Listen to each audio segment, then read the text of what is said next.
Hello, future doctors. How are you? Welcome to Shivam's Knowledge Center.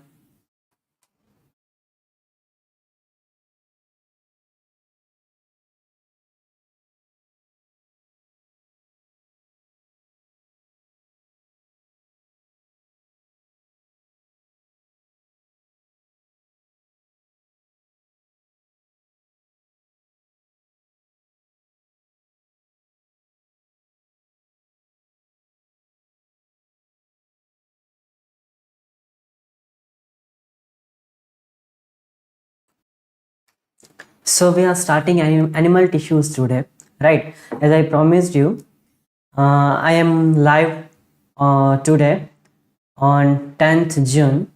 Okay, so we are starting animal tissues without time wasting. Okay, structural organisation in animals में दो part है, एक animal tissues है और दूसरा जो है वो कॉकरोच आता है। पहला फ्रॉग आता था पहले, लेकिन अब तो कॉकरोच आता है। ठीक है, तो दो पार्ट है उसके।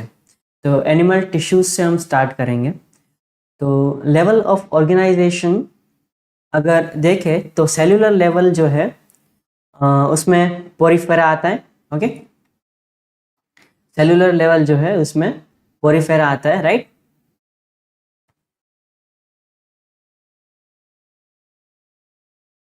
पोरिफेरा। ओके, टिश्यू लेवल कहाँ से स्टार्ट होता है? तो ये सारे जो क्लासिफिकेशंस हम करते हैं एनिमल्स को क्लासिफाई करने के लिए, राइट। तो उसमें टिश्यू लेवल जो है ऑर्गेनाइजेशन वो सिलेंटेराटा से स्टार्ट होता है। ओके, फाइलम सिलेंटेराटा से स्टार्ट होता है। ऑर्गेन लेवल प्लेटीहेल्मिन्थेस से स्टार्ट होता है और ऑर्गेन सिस्टम लेवल निमेटोडा से कॉर्डेटा। ओके, निमेटोडा से कॉर्डेटा। तो ये लेवल ऑफ ऑर्गेनाइजेशन विथ उसके कौन से फाइलम से स्टार्ट होते हैं और कैसे क्लासिफिकेशन किया है वो समझाया है। ठीक है, पोरिफेरा सेलुलर लेवल पे, सिलेंट्राटा टिश्यू लेवल आ जाता है ऑर्गेनाइजेशन उसके ऑर्गेनिजम्स में, प्लेटीहेल्मिन्थेस में ऑर्गेन लेवल आ जाता है और निमेटोडा से कॉर्डेटा तक ऑर्गेन सिस्टम लेवल पूरा हो जाता है। ठीक है, तो मल्टीसेलुलर ऑर्गेनिजम्स जो है वो देखो, सेल पहले तो एक सेल से ही काम चलता था। ओके, पहले तो एक सेल से ही काम चलता था, जैसे कि अमीबा है, राइट, स्पॉन्जिस। ओके, तो ये सब एक सेल से ही काम करते थे अपना। Okay, only one cell. Okay, so tissue की जरूरत क्या पड़ी? सारे सेल इकट्ठे होके एक टिश्यू क्यों बनाते हैं? तो मल्टी सेलुलर ऑर्गेनिजम्स में क्या होता है ना, जितने भी काम होता है ना वो डिवाइड हो जाता है। ठीक है, जैसे कि डिवीजन जो लेबर जो होता है, जितने भी पूरी बॉडी में काम होते हैं वो सब डिवाइड करने के लिए वो पूरा tissue level, organ system level बनाता है। ओके, तो मल्टीसेलुलर ऑर्गेनिजम्स में डिवीजन ऑफ लेबर होता है। Okay, cells are specialised to perform different functions. Okay, सारे जो सेल्स हैं वो डिफरेंट फंक्शंस परफॉर्म करते हैं। ओके, सारे सेल्स है वो डिफरेंट फंक्शंस परफॉर्म करते हैं। ओके, सारे सेल्स डिफरेंट फंक्शंस परफॉर्म करते हैं। ये स्पॉन्जेस है। ओके, ये है जेलीफिश। ओके, सिलेंट्राटा में, फिर प्लेटीहेल्मिन्थेस में ऑर्गेन सिस्टम आ जाता है, ये टैपवर्म है। ओके, तो ये सारे एग्जांपल्स हैं। पोरिफेरा लेवल पे स्पॉन्जेस, सिलेंट्राटा लेवल पे जेलीफिश, प्लेटीहेल्मिन्थेस लेवल पे टैपवर्म। ओके, ये सब लेवल ऑफ ऑर्गेनाइजेशन के और उसके डिफरेंट फाइलम्स के एग्जांपल्स हैं। ओके, आगे बढ़े तो टिश्यू की डेफिनेशन क्या है? तो group of cells perform specific functions. जो पूरे सेल्स का ग्रुप होता है वो एक स्पेसिफिक फंक्शन परफॉर्म करता है, उसको टिश्यू बोलते हैं। ओके, और वो कहाँ से कॉमन ओरिजिन से आना चाहिए? कहाँ से कॉमन ओरिजिन से आना चाहिए? ओके, तो ओरिजिन कॉमन मतलब जैसे कि 3 जर्म लेयर्स है। Okay, mesoderm, एंडोडम। ओके, ये जो 3 जर्म लेयर्स है ना, उसमें जैसे कि एक टिश्यू है उसके सारे सेल्स मिजोडम जर्म लेयर से आते हैं, तो वो कॉमन ओरिजिन हो गया उसका। ओके, तो उसका कॉमन ओरिजिन हो गया। टर्म, टिश्यू टर्म किसने दिया था? तो बिचेट ने दिया था टिश्यू टर्म एनिमल्स के लिए, और पहले ही प्लांट्स के लिए एन ग्रीव ने टिश्यू टर्म दे दिया था। ओके, और हिस्टोलॉजी क्या है? Histology is the study of tissues, जो हम टिश्यूज की पढ़ाई करते हैं, उसको स्टडी करते हैं, बड़ी ही बारीकी से माइक्रोस्कोप में उसको स्टडी करना, ठीक है, टिश्यू को, उसको हिस्टोलॉजी बोलते हैं। Study of tissue is histology. Okay, तो आज हम एपिथेलियल टिश्यू पढ़ेंगे, ये एपिथेलियल टिश्यू। ओके, आज हम एपिथेलियल टिश्यू पढ़ेंगे, फिर कनेक्टिव टिश्यू कल। ओके, एपिथेलियल टिश्यू आज पूरा हो पाए तो कर देंगे, बाकी कल उसको कंटिन्यू करेंगे। ओके, तो बिचेट, ये जो है ना, ये है हमारे बिचेट भैया, बिचेट, ये है बिचेट। ओके, ये पेन में थोड़ा इश्यूज है। ओके,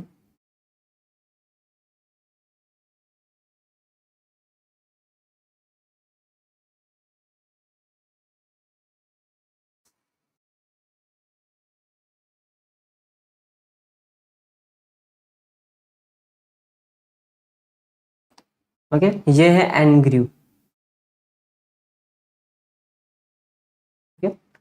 ये है एनग्रीव, ये है बिचर्ड। ये मैंने तस्वीरें क्यों लगाई है? ताकि आपको पता चले कि ये एनिमल्स के लिए, प्लांट्स के लिए, ऑर्गेनिजम्स के लिए इतना बारीकी से स्टडी किया है इन लोगों ने, और हमको आज पढ़ने को मिल रहा है। ओके, और साइंस डेवलप करने में इनका बहुत अच्छा हाथ है, तो इनको भी हम भूल नहीं सकते, याद तो रखना पड़ेगा भाई। ठीक है, तो एनिमल्स के लिए टिश्यू टर्म बिचेट ने दिया है, प्लांट्स के लिए टिश्यू टर्म एनग्रीव ने दिया है। Okay, study of tissue is histology. Tissue 4 types के होते हैं: epithelial tissue, connective tissue, muscular tissue and nervous tissue. Okay, ये आपको अच्छे से दिख नहीं रहा होगा स्क्रीन पे, मैं अब येलो कलर ले लेता हूँ। Epithelial tissue, connective tissue, muscular tissue, nervous tissue. Epithelial tissue cover the internal and external surfaces of body parts. Okay, जो भी बॉडी पार्ट्स है उसके एक्सटर्नल सरफेस या इंटरनल सरफेस जो है उसको कवर करती है एपिथेलियल टिश्यू। जैसे कि स्किन की जो एक्सटर्नल सरफेस है उसको भी कवर करेगी, और जैसे कि कोई भी ऑर्गन ले लो, जैसे कि स्टमक, तो स्टमक की जो एक्सटर्नल लेयर है उसको भी एपिथेलियल टिश्यू कवर करती है। और एपिथेलियल टिश्यू क्या काम करती है? प्रोटेक्शन का काम करती है। Epithelial tissue works as protection. Okay, originate from ectoderm, mesoderm and endoderm. Okay, ये एपिथेलियल टिश्यू जो है उसके भी बहुत सारे पार्ट्स होते हैं, वो हम डिटेल में एपिथेलियल टिश्यू आगे पढ़ेंगे, तो उसमें बहुत सारे पार्ट्स होते हैं। उसमें डिफरेंट पार्ट्स, ये तीनों जर्म लेयर्स से, जैसे कि एक पार्ट एक्टोडर्म से हो गया, दूसरा पार्ट मेसोडर्म से हो गया, तीसरा पार्ट एंडोडर्म से हो गया। ठीक है, तो ये हम बारीकी से अच्छे से एक एक टिश्यू, एक एक एपिथेलियल टिश्यू पढ़ेंगे। उसमें मैं बताता आऊँगा कि कौन सा एपिथेलियल टिश्यू कौन से जर्म लेयर से ओरिजिनेट हुआ है। Okay, now connective tissue. Connective tissue connect different tissues, जो डिफरेंट टिश्यूज है उसको कनेक्ट करता है कनेक्टिव टिश्यू। ओके, उसको अटैचमेंट का काम करवाता है। ओके, फिर सपोर्ट देता है टिश्यूज को, और कनेक्टिव टिश्यू जो है वो मेसोडर्मिनल ओरिजिन है। कनेक्टिव टिश्यू हमेशा मेसोडर्म जर्म लेयर से ही ओरिजिनेट होता है। Okay, then muscular tissue. Muscular tissue movement and locomotion जो है उसमें मदद करता है, फिर वो भी मेसोडर्मल इन ओरिजिन है। ओके, अब मस्कुलर टिश्यू का ओरिजिन कैसे याद रखोगे? M and M. ओके, दोनों एम से ही स्टार्ट हो, muscular, mesodermal. Okay, then nervous tissue. Nervous tissue control and coordination का काम करता है। Nervous tissue control and coordination मतलब जो भी हमारा हाथ, हमारा वॉल्यूंटियर कंट्रोल है, ठीक है, वो नर्व्स से होता है। ठीक है, तो नर्वस टिश्यू जो है वो नर्व्स को सप्लाई करती है, और वो कंट्रोल एंड कोऑर्डिनेशन का काम करती है, हमारा सब पूरे बॉडी को कंट्रोल में रखती है। Okay, ectodermal in origin, nervous tissue जो है वो एक्टोडर्मल है ओरिजिन में। अब तीनों की ओरिजिनेट के फॉर्म जो है वो याद रखना है। ओके, और वो क्या क्या काम करते हैं वो भी याद रखना है। ओके, मैं जर्म लेयर्स की बात कर रहा था, एक्टोडम, मिजोडम, एंडोडम, तो ये आप पहचान गए होंगे, ये एनसीईआरटी का है, एनसीईआरटी का है। ओके, आप पहचान गए होंगे। तो एक मिनट में पेन की थोड़ी सेटिंग कर लेता हूँ।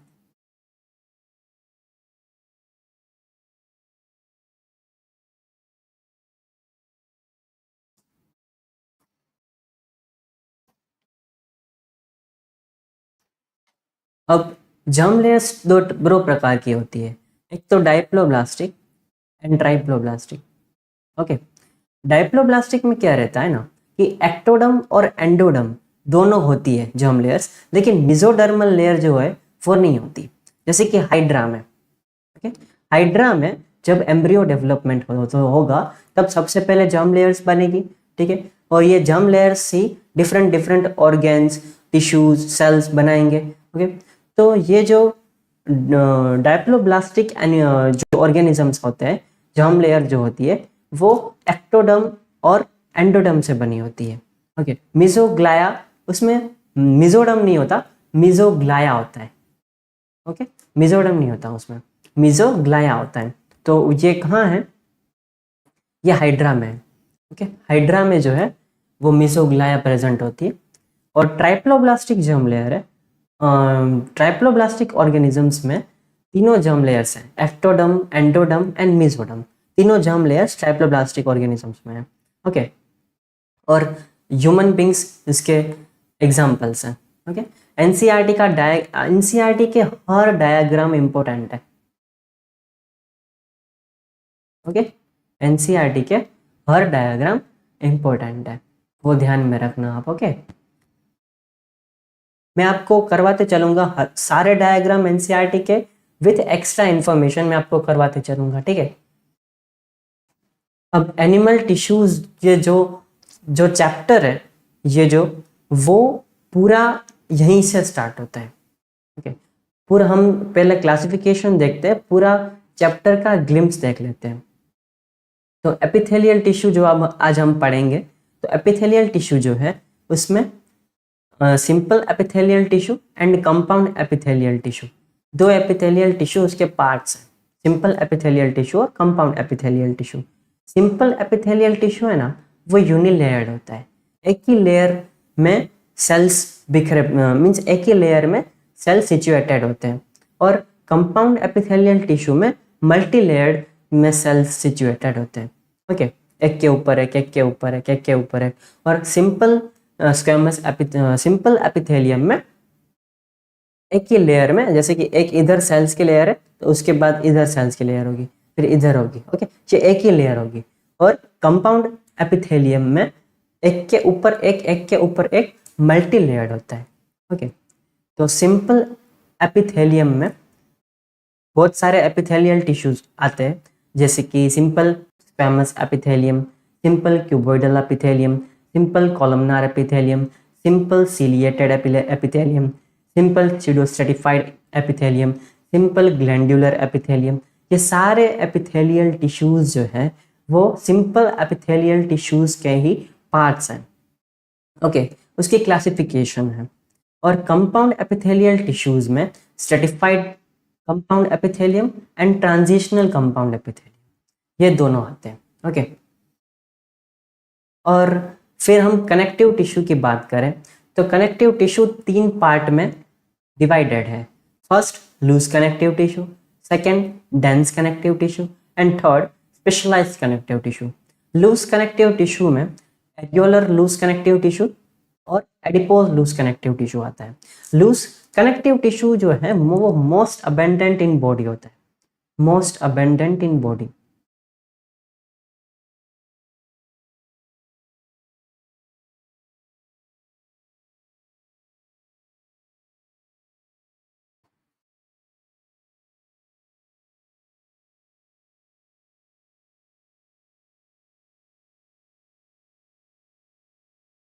ये पेन का बहुत ही प्रॉब्लम है, कल तक हो जाएगा ठीक, मैं कर लूँगा थोड़ा कुछ।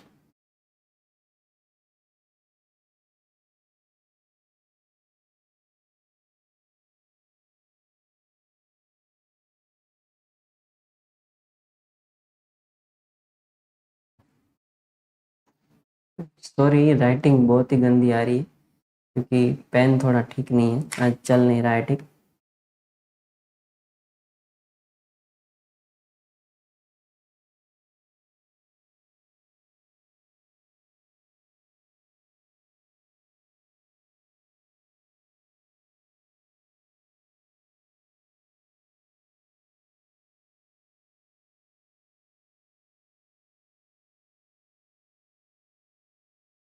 Just a minute.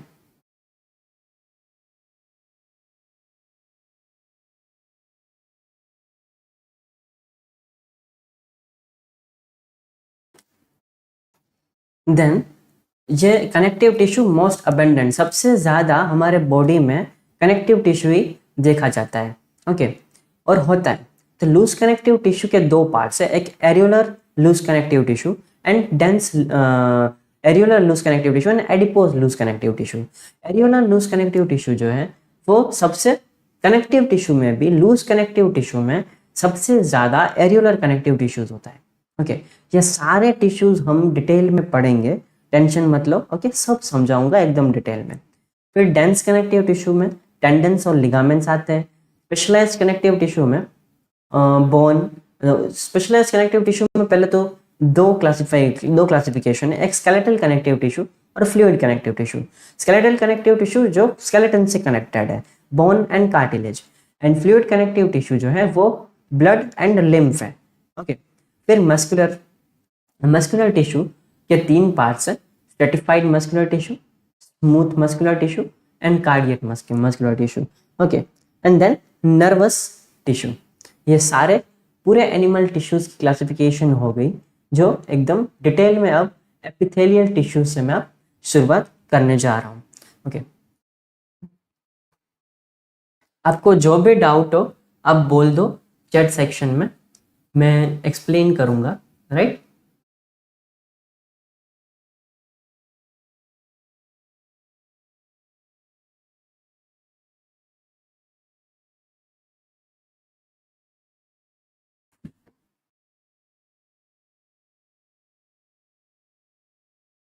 Epithelial tissue जो है वो टर्म र्यूश ने दिया था। Okay, scientist Ruysch. Epithelial tissue term is given by scientist Ruysch. Epithelial tissue grow upon other tissues, जो जैसे कि कनेक्टिव टिश्यू है, राइट, तो वो कनेक्टिव टिश्यू के ऊपर एपिथेलियल टिश्यू ग्रो होता है। ओके, कनेक्टिव टिश्यू के ऊपर बेसमेंट मेम्ब्रेन होती है, वो भी मैं आगे एक्सप्लेन करूंगा, बेसमेंट मेम्ब्रेन क्या है, कैसे है, कहाँ है, राइट। तो वो एपिथेलियल टिश्यू दूसरे टिश्यूज के ऊपर ग्रो होती है। ओके, एपिथेलियल टिश्यू यूनिलेयर्ड भी हो सकती है, एपिथेलियल टिश्यू मल्टीलेयर्ड भी हो सकती है। Okay, then cells lie on non cellular basement membrane. Epithelial tissue के सेल्स होते हैं ना, वो नॉन सेलुलर बेसमेंट मेम्ब्रेन के ऊपर सिचुएटेड होते हैं, राइट। जस्ट मिनट,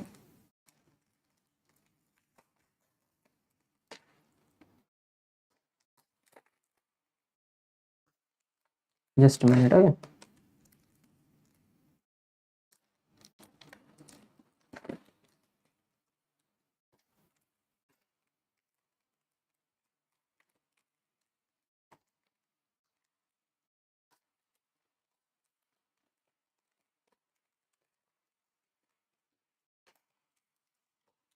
अगर प्रॉब्लम सॉल्व हो जाए पेन की, देखता हूँ मैं।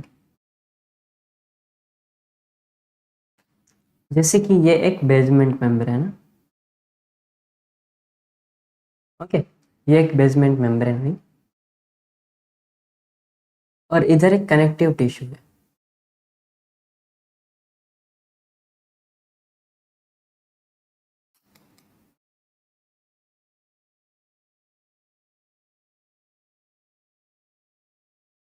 टिश्यू के फाइबर्स हैं।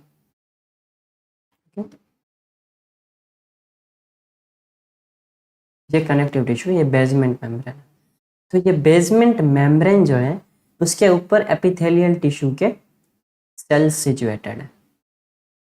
ओके, ऐसे एपिथेलियल टिश्यू के सेल्स इसके ऊपर सिचुएटेड है, ये उसके न्यूक्लियस है।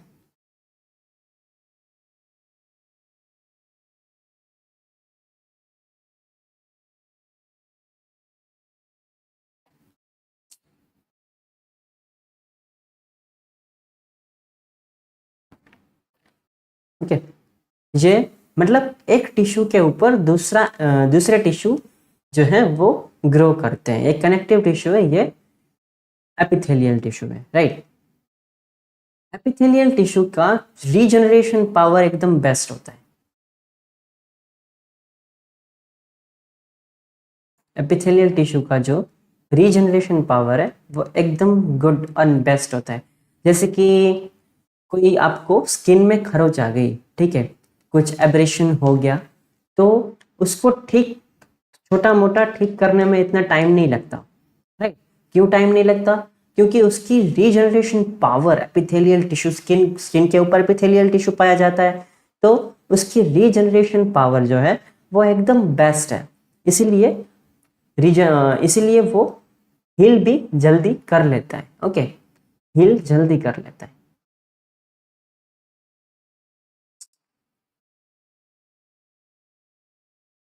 Healing power,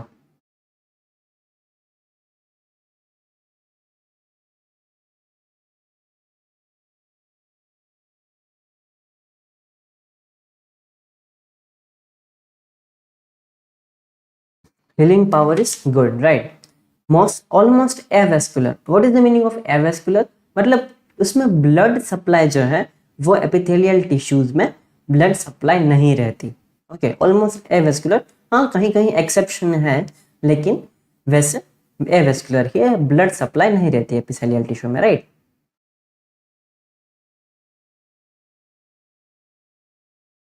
just a minute.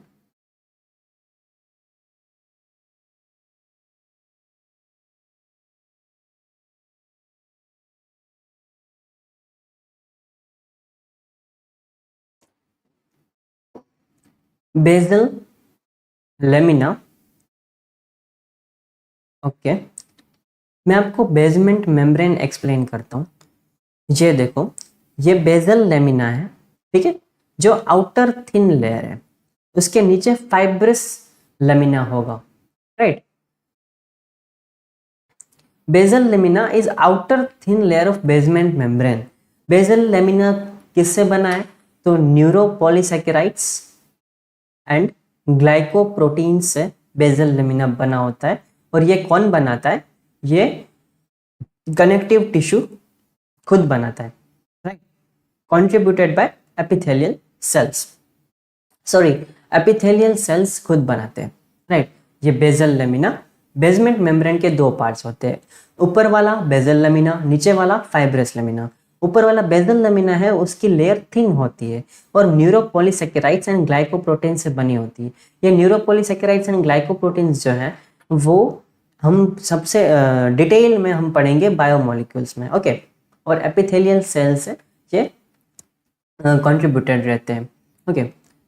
ये देखो, ये सिंगल लेयर है, ये एपिथेलियल टिश्यू की सिंगल लेयर है।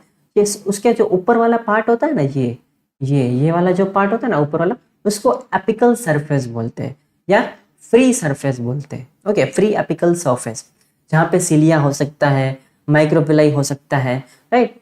तो उसका ये एक एपिथेलियल टिश्यू का एक सेल का न्यूक्लियस है, ये सर्कुलर शेप्ड में, सर्कुलर शेप्ड में उसका न्यूक्लियस, ओके।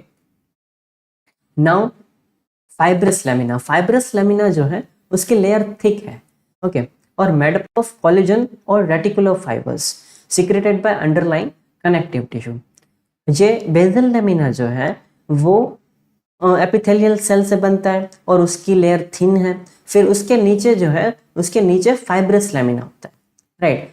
फाइब्रस लेमिना जो है उसकी लेयर जो है वो थिक है, ओके ओके। और जो उसके नीचे कनेक्टिव टिश्यू है ना, ये कनेक्टिव टिश्यू है, राइट।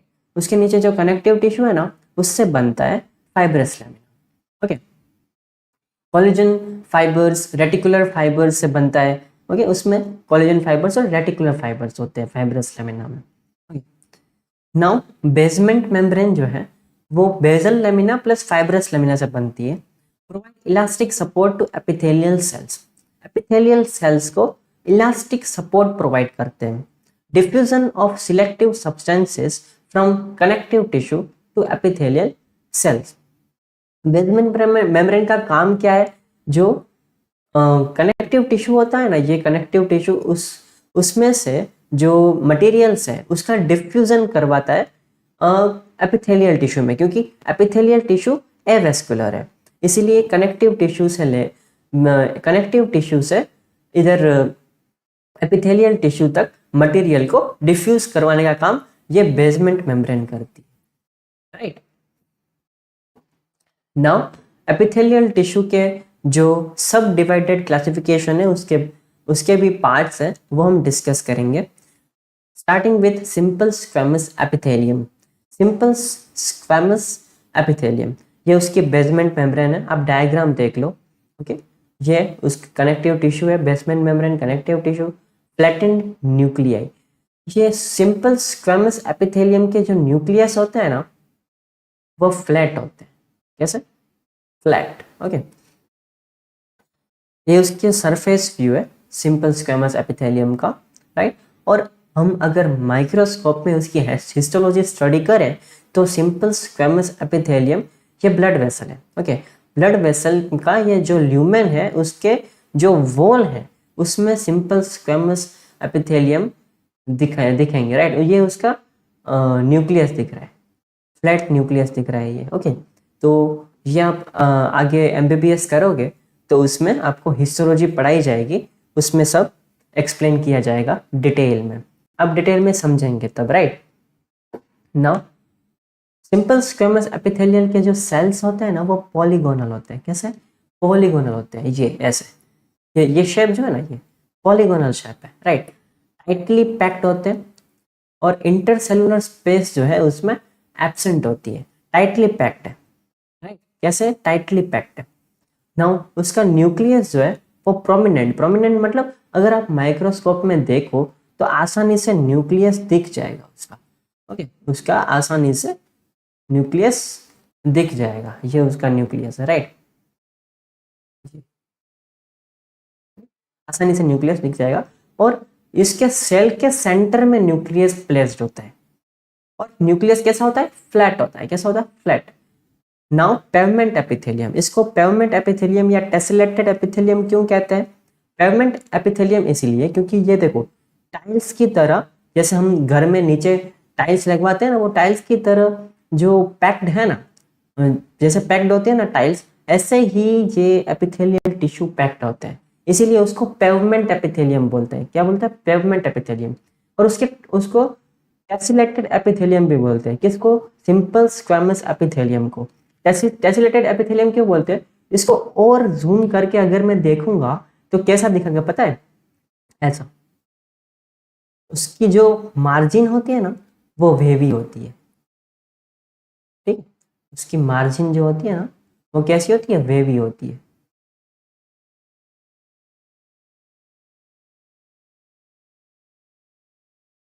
ये उसका न्यूक्लियस। ओके, ये उसकी मार्जिन वेवी दिखती है हमको, इसीलिए सिंपल स्क्वेमस एपिथेलियम जो है वो उसको टेसिलेटेड एपिथेलियम बोलते हैं, राइट। ये उसका साइटोप्लाज्म है। ओके, ये उसका न्यूक्लियस है। Okay, then it is the cell membrane, right. Now NEET में जहां से क्वेश्चन आता है वहां से ये इंपॉर्टेंट है बहुत। बस ये एजुकेटर जो होता है, जो पेपर बनाता है, वो बस लोकेशन से ही क्वेश्चन पूछता है। ये चैप्टर में बस लोकेशन से ही क्वेश्चन ज़्यादा आए हैं और आते रहेंगे। ओके, क्योंकि लोकेशन ही इंपॉर्टेंट है, कहाँ कौन सी एपिथेलियल टिश्यू है वो याद रहना बहुत इंपॉर्टेंट है, right.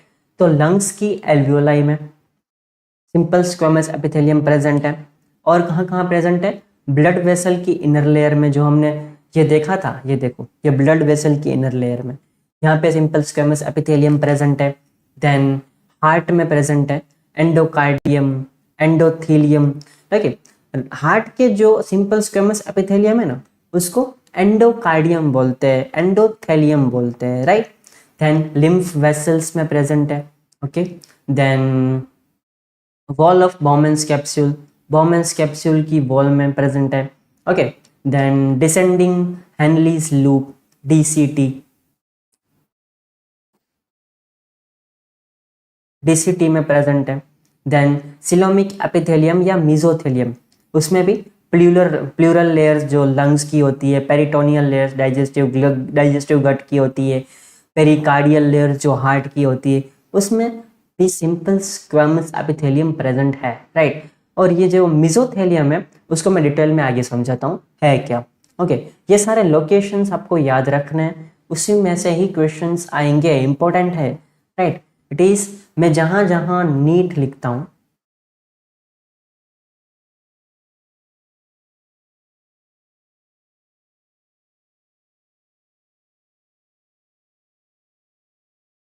It is important, right. NEET में ये लोकेशन से क्वेश्चन बनते हैं, ओके। तो ध्यान में रखना ये, ओके। आगे देखो, सिंपल स्क्वेमस एपिथेलियम के फंक्शन का क्या है, एक्सक्रीशन फंक्शन है उसका, ठीक है। एक्सक्रीशन फंक्शन है, मैं ऐसा क्यों बोल रहा हूँ, क्योंकि ये देखो बाउमेंस कैप्सूल जो है किडनी में, नेफ्रॉन में, उसमें प्रेजेंट है, तो वो एक्सक्रीशन में काम आता है, तो एक्सक्रीशन उसका फंक्शन हो गया। फिर गैसियस एक्सचेंज फंक्शन हो गया, क्यों, क्योंकि एल्वियोलाई जो है लंग्स में, राइट, वो क्या काम करता है, एल्वियोलाई में क्या होता है, गैसियस एक्सचेंज होता है बेसिकली, ठीक है। तो गैसियस एक्सचेंज उसका फंक्शन हो गया। फिर transport of nutrients and gases, okay. Gases और न्यूट्रिएंट्स को ट्रांसपोर्ट करता है सिंपल स्क्वेमस एपिथेलियम, उसमें हेल्प करता है, राइट। क्योंकि देखो ना, न्यूट्रिएंट्स ट्रांसपोर्ट कहाँ से होते हैं, ब्लड वेसल्स से भी होते हैं, और गैसेस एल्वियोलर जो सैक है लंग्स में, उसमें से गैस ट्रांसपोर्ट होते हैं, ठीक है। तो ब्लड जो है, राइट, ब्लड वेसल में जो ब्लड है उसके बाहर अगर टिश्यूज में अगर गैस या फिर न्यूट्रिएंट पहुंचाना है तो सिंपल स्क्वेमस एपिथेलियम बीच में आ जाएगी ना, ब्लड वेसल्स के इनर वॉल पे, ठीक है। तो ये न्यूट्रिएंट्स एंड गैसेस को ट्रांसपोर्ट भी करने में भी हेल्प करता है। फिर सिलोमिक फ्लूइड जो है उसका सिक्रीशन भी करता है, सिलोमिक फ्लूइड का सिक्रीशन। अब ये सिलोमिक फ्लूइड क्या है और कहाँ है, वो मैं आपको बताता हूँ। देखो, सिलोमिक एपिथेलियम जो है या फिर mesothelium, it is the lining of coelomic cavity. ये देखो, ये लंग्स जो है, ये लंग्स की जो आउटर लेयर है वो है पेराइटल प्लूरा, और जो इनर लेयर है वो है विसेरल प्लूरा, ओके। मतलब जो बॉडी, ये जो है ना बॉडी वॉल, और ये जो लंग्स, मतलब कोई भी ऑर्गन जो है उसके बीच में सिलोम, उसको बीच की जो जगह बच गई उसमें सिलोमिक फ्लूइड भरा होता है और उसको सिलोम बोलते हैं, ठीक है। अब ये देखो, वो मिजोडर्मिल इन ओरिजिन होता है, ओके, इसीलिए उसको मिजोथेलियम बोलते हैं, right. So it is the lining of coelomic cavity, coelomic cavity की जो लाइनिंग है उसमें सिलोमिक एपिथेलियम होता है जो मिजोडर्म जर्म लेयर से ओरिजिनेट होता है, इसीलिए उसको मिजोथेलियम भी बोलते हैं, right. It is made up of simple squamous epithelial cells, उसमें भी सिंपल स्क्वेमस एपिथेलियल सेल्स ही होता है, राइट। जैसे कि पेराइटल मिसोथेलियम कहाँ, लंग्स में। विसेरल मिसोथेलियम कि लंग्स की अंदर की जो मतलब लंग्स की जो बाहर की लेयर है उसको विसेरल मिसोथेलियम बोलते हैं, और बॉडी वॉल की जो अंदर की लेयर है उसको पेराइटल मिसोथेलियम बोलते हैं, राइट। ऐसे ही सारे ऑर्गन्स कवर्ड होते हैं, जैसे कि देखो इधर ये है हार्ट, राइट, उसमें अंदर की layer epicardium, right, visceral pericardium, okay, और बाहर की लेयर पेराइटल पेरिकार्डियम, राइट। ऐसे ही सारे ऑर्गन्स सिलोमिक एपिथेलियम से कवर्ड होते हैं, राइट। कोई कोई कवर नहीं भी होते, ओके, वो हम आगे डिटेल में जो चैप्टर्स पढ़ेंगे ह्यूमन फिजियोलॉजी के उसमें बताऊंगा, ठीक है, वो डिटेल में हम पढ़ेंगे, राइट। आगे बढ़ते हैं। Then simple cuboidal epithelium, simple cuboidal epithelium जो है उसके सेल्स होते हैं ना, वो क्यूब शेप्ड होते हैं। कैसे? Cube shaped, right? Cube shaped उसके सेल्स होते हैं। ओके, न्यूक्लियस बन नहीं पाएगा।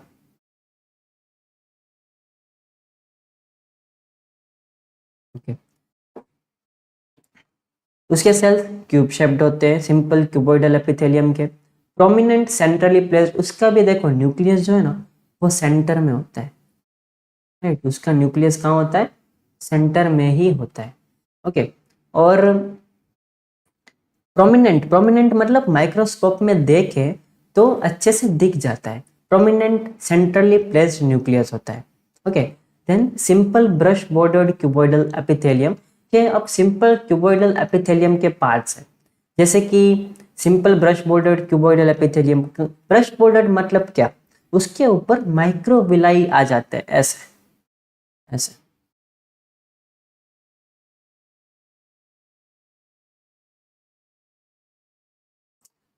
ये जैसे कि एक क्यूबॉइडल एपिथेलियम है, राइट?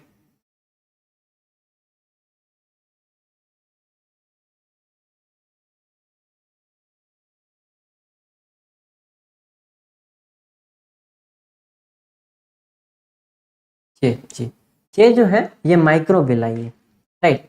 तो माइक्रोविलाई ऐसे आ जाता है तो वो क्या होता है, सेल का सरफेस एरिया एब्जॉर्प्शन के लिए बढ़ जाता है, राइट? और ये जो माइक्रोविलाई आ जाता है तो उसको ब्रश बॉर्डर्ड कहते हैं। क्या कहते हैं? ब्रश बॉर्डर्ड कहते हैं। Simple brush bordered cuboidal epithelium, right? ऐसा कहते हैं उसको फिर। और ये कहाँ प्रेजेंट है? At PCT for tubular reabsorption. देखो एब्जॉर्प्शन सबसे ज्यादा कहाँ होता है? प्रॉक्सिमल कन्वोल्यूटेड ट्यूब्यूल में। ओके, तो ट्यूब्यूलर रीअब्जॉर्प्शन के लिए प्रॉक्सिमल कन्वोल्यूटेड ट्यूब्यूल में simple brush bordered cuboidal epithelium होता है। ओके, ये उसका न्यूक्लियस है। इमेज ध्यान से देखो तो रट जाएगा, अच्छे से समझो। मतलब रटो, ऐसा मत करो, समझ समझ के रटो। रटो, याद तो रखना ही है, ठीक है? तो समझ समझ के ही याद करो, राइट? काम आएगा।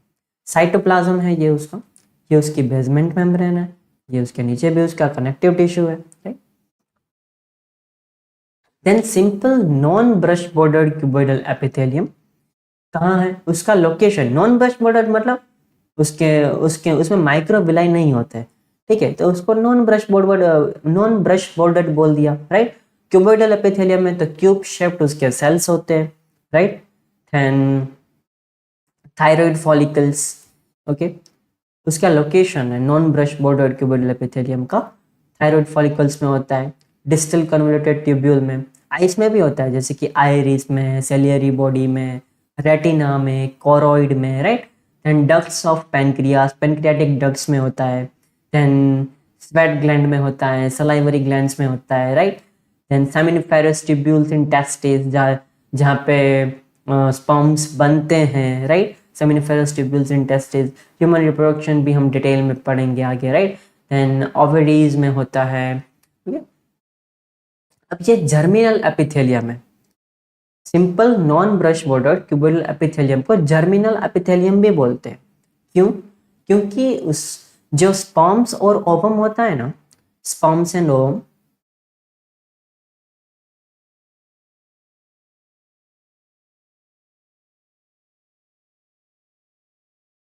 पेन की बहुत ही दिक्कत है।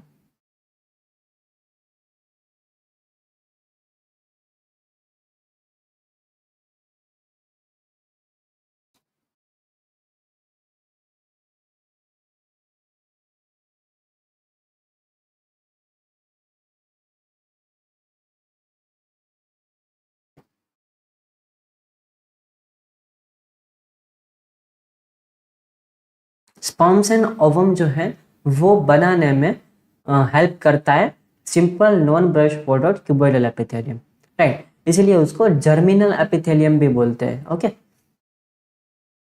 Then what is the function of simple cuboidal epithelium? It is absorption. Absorption क्यों? क्योंकि पीसीटी में ट्यूबुलर रीअब्जॉर्प्शन का काम करता था। काम करता है, right. Secretion, germinal epithelium sperms and ओवा बनाता है। गैमीट फॉर्मेशन, राइट, यही वही हुआ। फिर एक्सक्रीशन, एक्सक्रीशन में भी हेल्प करता है, जैसे कि पीसीटी में, राइट, या डीसीटी में देखा हमने, ठीक है, पीसीटी में देखा, डीसीटी में देखा, तो एक्सक्रीशन के लिए भी काम करता है, राइट।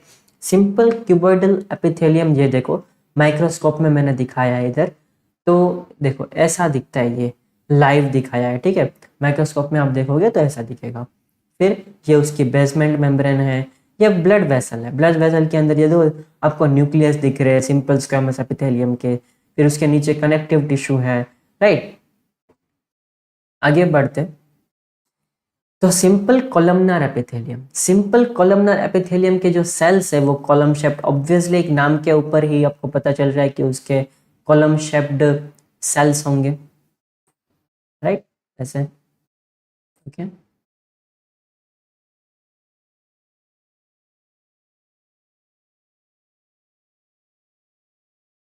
ये कॉलम शेप्ड शेल है, राइट, और उसका न्यूक्लियस जो है ना वो बेस में ज्यादा रहता है,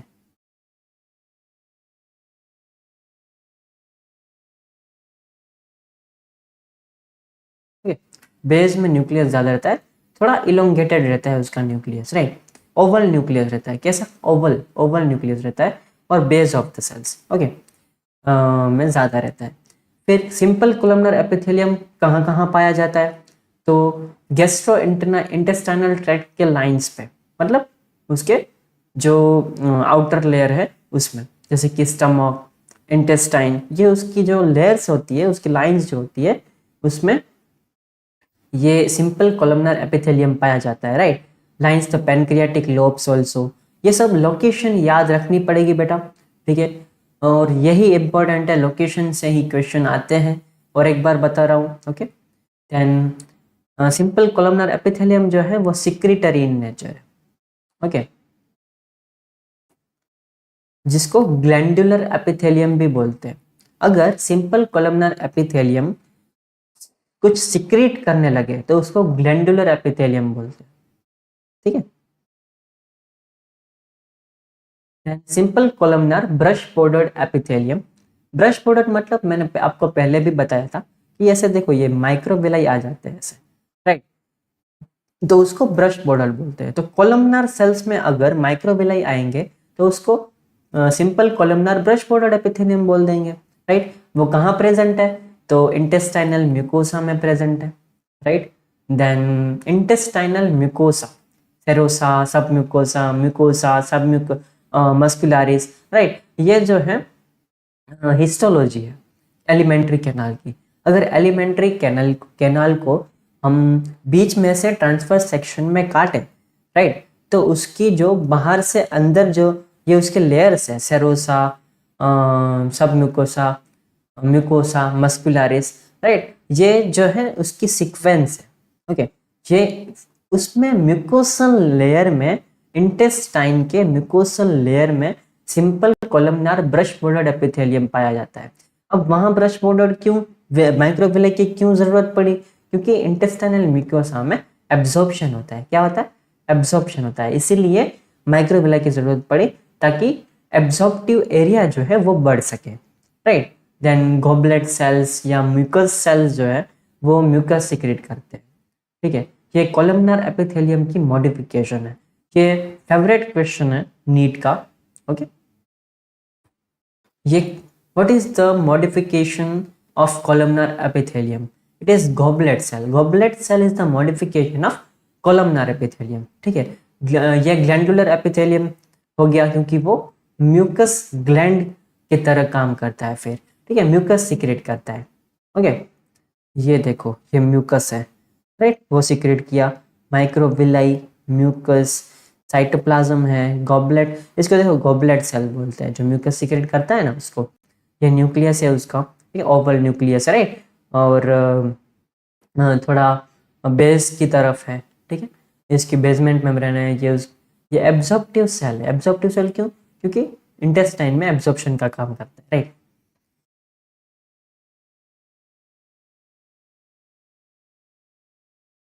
देन सिंपल सिलिएटेड एपिथेलियम आज पढ़ते हैं, ओके, फिर हम कल से कंटिन्यू करेंगे।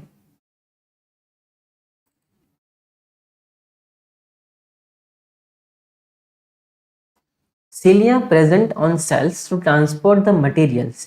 ओके, मटेरियल्स के ट्रांसपोर्ट के लिए, जैसे कि एक ओवा जो ओवेरी ने रिलीज किया, राइट, उसको पहुंचना है फॉलोपियन ट्यूब से यूटेरस में, राइट। तो उसको ट्रांसपोर्ट कौन करता है? तो वहां पे सिलिएटेड एपिथेलियम होता है, right. First of all simple cuboidal ciliated epithelium.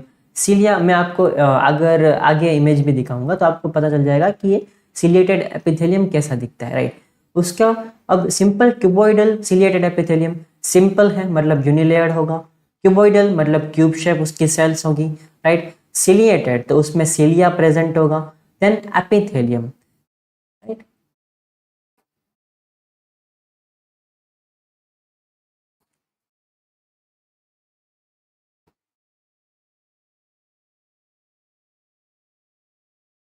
Right, simple ciliated cuboidal epithelium, नाम से ही पूरा पता चल जाएगा आपको, right. Cube shaped cells, then cilia allow movement in particular direction. मैंने देख बोला ना आपको, ओवरी ओवर रिलीज करेगा, ठीक है। तो आगे सीलिया सिलिएटेड एपिथेलियम की हेल्प से वहाँ पे पूरा पाथवे जो है वो एक डायरेक्शन में मूवमेंट अलाउ करेगा, राइट।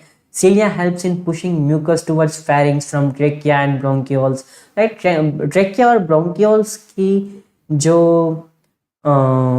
लाइनिंग्स होती है, राइट, उसमें जो म्यूकस सिक्रेट होता है, राइट, म्यूकस सिक्रेट करते हैं जो कॉलमनार क्यूबोइडल एपिथेलियम, उसमें भी सीलिया प्रेजेंट होता है, क्योंकि म्यूकस को बाहर ब्रोंकियोल्स और ट्रेकिया से फेरिंग्स में पुश करना होता है, राइट, बाहर निकालना होता है अगर एक्स्ट्रा म्यूकस बन गया है तो, राइट।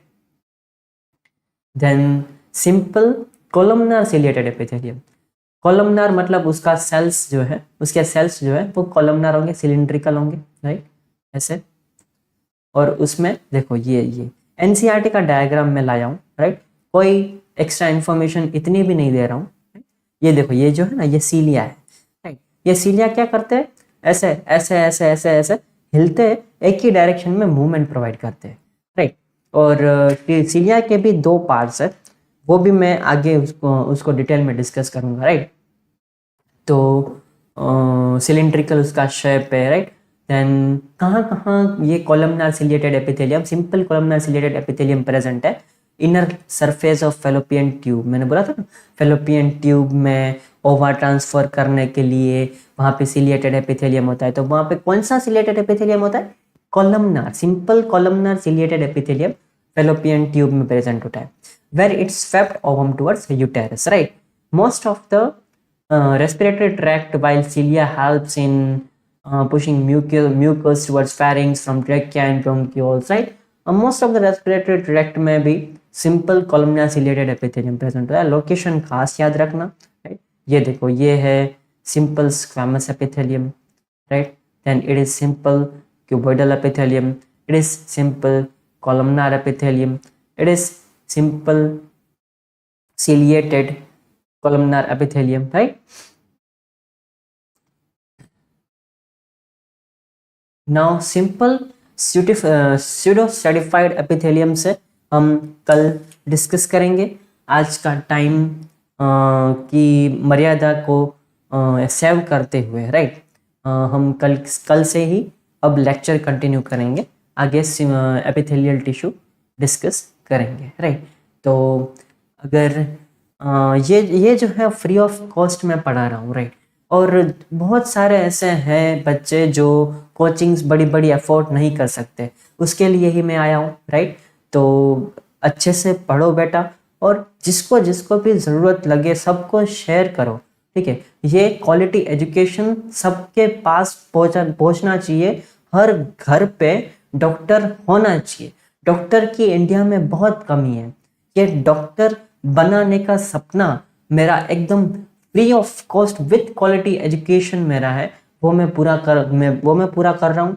आप शेयर करते रहिए, राइट, और पढ़ते रहिए बच्चा, ठीक है, क्योंकि डिसिप्लिन होना चाहिए, परसिवरेंस होना चाहिए। इंट्रो लेक्चर आप देखना कैसे स्ट्रेटेजी होनी चाहिए नीट की, वो मैंने आपको बताई है, राइट। तो इसकी जो पीडीएफ है, वो ये एपिथेलियल टिश्यू पूरा ख़त्म हो जाएगा तब मैं उसकी एक टॉपिक की पीडीएफ मैं आपको अवेल करवा दूंगा। वो टेलीग्राम ग्रुप में आप शिवम्स नॉलेज सेंटर लिख सकते हैं टेलीग्राम में, यूज़र नेम है @Shivam's knowledge centre, right. @Shivam's knowledge centre अगर आप टेलीग्राम में लिखेंगे तो वहाँ पे एक मेरा पेज है, वहाँ पहचान जाओगे। वो पेज में मैं सारी आपको डीपीपीज दूंगा, ठीक है, और हर एक टॉपिक के बाद हम पीवाईक्यू भी सॉल्व करेंगे, सब प्रैक्टिस करेंगे, वन शॉट करेंगे, रिवीजन करेंगे साथ साथ में, ठीक है। और उसकी मैं जो ये लेक्चर नोट्स की जो पीडीएफ है वो मैं आपको इधर दूंगा टेलीग्राम ग्रुप में, राइट। तो वो ज्वाइन कर ही लेना, ठीक है। और डिस्क्रिप्शन बॉक्स में भी मैं आपको लिंक अवेल करवा दूंगा जब ये टॉपिक खत्म हो जाएगा तब, राइट। टॉपिक के बाद पीवाईक्यू भी डिस्कस करूंगा, ओके। सब कुछ अच्छे से पूरा सिलेबस कोर्स खत्म करके अच्छे से नीट फोड़ेंगे, दोनों साथ में मेहनत करेंगे, ठीक है। और डेली 8 घंटे पढ़ो, ठीक है, फिर घूमो फिरो मस्ती करो, लाइफ भी जियो, ठीक है, और पढ़ो। और पढ़ना खाली पढ़ना रटना नहीं है, समझो, और पूरी दिनचर्या में आपकी पढ़ाई कहाँ काम आ रही है वो देखो, खास करके फिजिक्स को देखो, ठीक है। बायोलॉजी तो आप वीडियो में देख सकते हैं, राइट। जैसे कि डाइसेक्शन जो होता है, जो ये आपने हिस्टोलॉजी आज पढ़ी, वो पॉसिबल नहीं होता है हर घर पे पहुंचाना, तो उसकी तस्वीरें हैं, उसके वीडियोस है, वो भी यूट्यूब में देखो अच्छे से, राइट। जहाँ तहाँ जो सोशल मीडिया पे टाइम पास करते हो उससे अच्छा आप पढ़ाई में थोड़ा टाइम यूटिलाइज कर लो, ओके। अच्छा खासा रैंक लाना है हमको, एम्स दिल्ली जाना है, तो पढ़ाई तो करनी पड़ेगी, राइट। तो कल संडे है वैसे, लेकिन कल क्लास रहेगी आपकी, ओके। वैसे मैं संडे को कल के बाद के संडे को मैं आपको लीव दे दूंगा, राइट। हर संडे को वैसे लीव ही रहेगी, लेकिन कल क्लास होगी आपकी तो सुबह 8 से 9 विदाउट नागा एकदम रेगुलर हो जाओ, जुड़ जाओ हमारे साथ, शिवम्स नॉलेज सेंटर के साथ जुड़ जाओ, राइट। और अच्छे से 2 साल मेहनत करो हमारे साथ, लेक्चर देखो, फिर उसको पढ़ो, एनसीईआरटी पढ़ो, राइट, उसके क्वेश्चन सॉल्व करो। हर चैप्टर में से कम 200 क्वेश्चन सॉल्व करने हैं, उससे ज़्यादा नहीं, ओके। और रिवीजन जब करते हो तब शॉर्ट नोट से रिवाइज कर लो, और 45 क्वेश्चंस नए 45 क्वेश्चंस का पेपर प्रैक्टिस करो, राइट। ऐसे हर एक चैप्टर पे बार बार करोगे तो हर एक चैप्टर आपको फिंगर टिप्स पे आ जाएगा, राइट। और मैं भी आपको पढ़ाने वाला हूँ अच्छे से, वो मैं आपको पढ़ाता हूँ जैसे मैंने आपको प्रॉमिस किया था, ओके। तो बाय बाय बच्चा, कल मिलेंगे, ओके।